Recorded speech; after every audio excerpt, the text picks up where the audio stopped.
তারেক রহমান। ভুলেও যদি আপনি হাসিনার পথে হাঁটেন, মনে রাখবেন লন্ডনের টিকিট আপনি কেটে রাখেন, 12 তারিখের পরে আপনাকে আমরা এক মুহূর্তে সুযোগ দেব না দেশে। বিসমিল্লাহির রহমানির রহিম। সংগ্রামী উপস্থিতি, ভূমিকা ছাড়া আমি আমার বক্তব্য শুরু করছি। আপনারা জেনে থাকবেন, স্বাধীনতার 55 বছরে প্রিয় মাতৃভূমি বাংলাদেশের দায়িত্বে যারা এসেছেন তারা অর্থ পাচার, লুটপাট, দুর্নীতির মাধ্যমে দেশকে একটি তলাবিহীন ঝুড়িতে পরিণত করে গিয়েছে। আপনারা দেখে থাকবেন, এটা আমাদের অত্যন্ত দুর্ভাগ্য।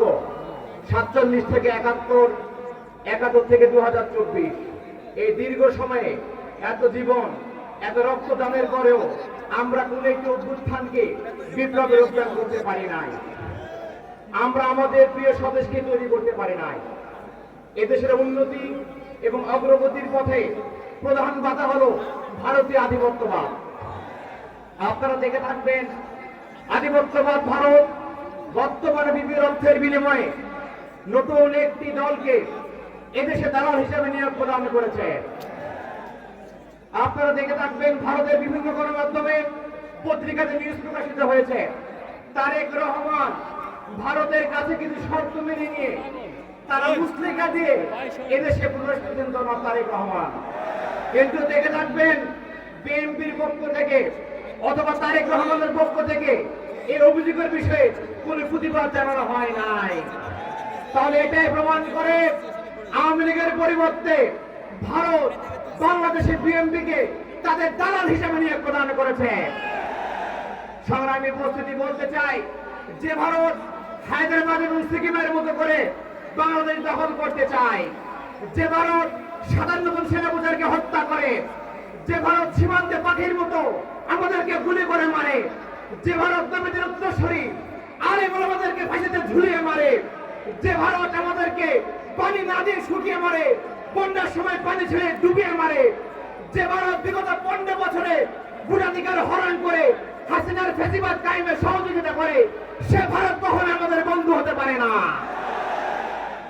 সম্মানিত ভাইরা, এত কিছুর পরেও যে দল ভারতের সাথে গোপন চুক্তি করে, যে দল ভারতের সাথে বন্ধুত্ব করে, আমরা যুবক সমাজ ইসলামী ছাত্র শিবিরের সিদ্ধান্ত নিয়েছি, আগামী 12 তারিখে সে ভারতের দালাল বিএনপিকে আমরা লাল কার্ড দেখাবো। আপনারা কি প্রস্তুত আছেন? কিশোরগঞ্জ আছে, আগামী দিনে কোন ভারতের দালালকে ক্ষমতায় আমরা বসতে দেব না।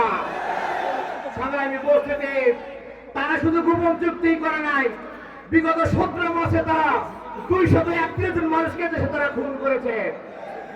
তারা আমাদের 88 জন মা বোনকে ধর্ষণ করেছে, হাজার হাজার ধর্ষণ করেছে, তারা লুটপাট তারা করেছে, তারা চাঁদাবাজি করেছে, তারা দখলদারি করেছে।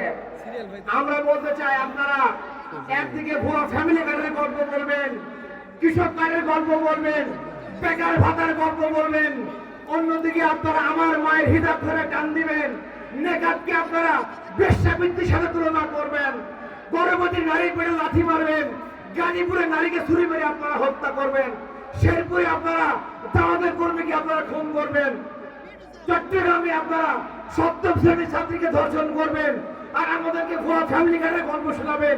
এ সমস্ত আপনারা ভারতবাদী সবার আগে বন্ধ করেন। যদি ভারতবাদী বন্ধ না করেন, মনে রাখবেন, হাসিনাও বলেছিল আমাদেরকে 10টা গুন্ডা 20টা গুন্ডা, নির্বাচন ঠান্ডা। হাসিনার এত গুন্ডা, এত পুলিশ নেই, সন্ত্রাসী আমাদের সাথে পেরে ওঠা নাই, ভারতে বানাতে বাধ্য হয়েছিল। যদি আপনি মাফিয়া তন্ত্র কায়েম করতে চান তারেক রহমান, ভুলেও যদি আপনি হাসিনার পথে হাঁটেন, মনে রাখবেন লন্ডনের টিকিট আপনি কেটে রাখেন, 12 তারিখের পরে আপনাকে আমরা এক মুহূর্তে সুযোগ দেব না দেশে। সংগ্রামী উপস্থিতি, আপনারা দেখে থাকবেন, কুমিল্লাতে নির্বাচনী প্রচারণায় ছাত্র শিবিরের উপরে বিএনপি সন্ত্রাসীরা গুলি চালিয়েছে, আমাদের 5 জন ভাইকে তারা আহত করেছে। আমরা তারেক রহমানকে বলতে চাই, যদি আপনি আপনাদের কর্মীদের লাগাম দিয়ে ধরতে না পারেন, আপনি মাস্তানি ভান্ডামি বন্ধ না করেন, তাহলে মনে রাখবেন হাসিনার যে পরিণতি হয়েছিল তার চেয়ে করুণ পরিণতি আপনাকে ভোগ করতে হবে।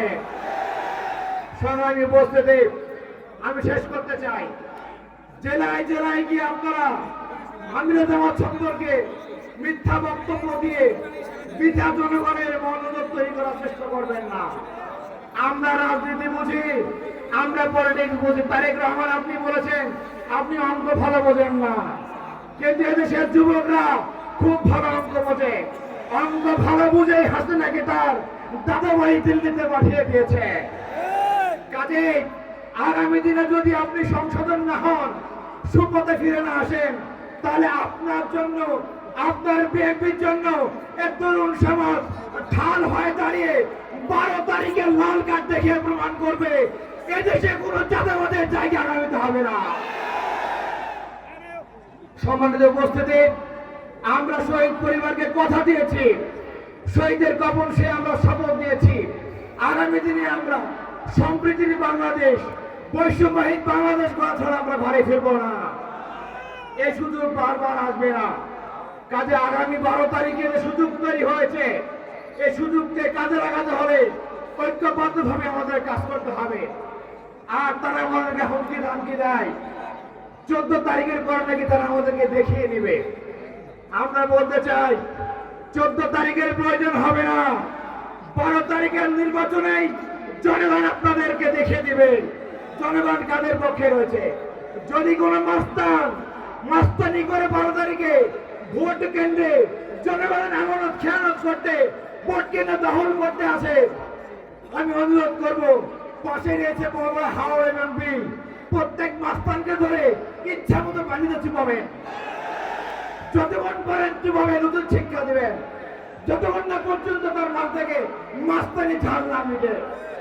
সংগ্রামী উপস্থিতি, আগামী দিনে আমরা চাই শিশুদের বন্ধু, বৃদ্ধদের সহযোগিতা, যুবকদের ভাই ডক্টর শফিকুর রহমানকে আমরা আগামী দিনে বাংলাদেশের প্রধানমন্ত্রী দেখতে চাই।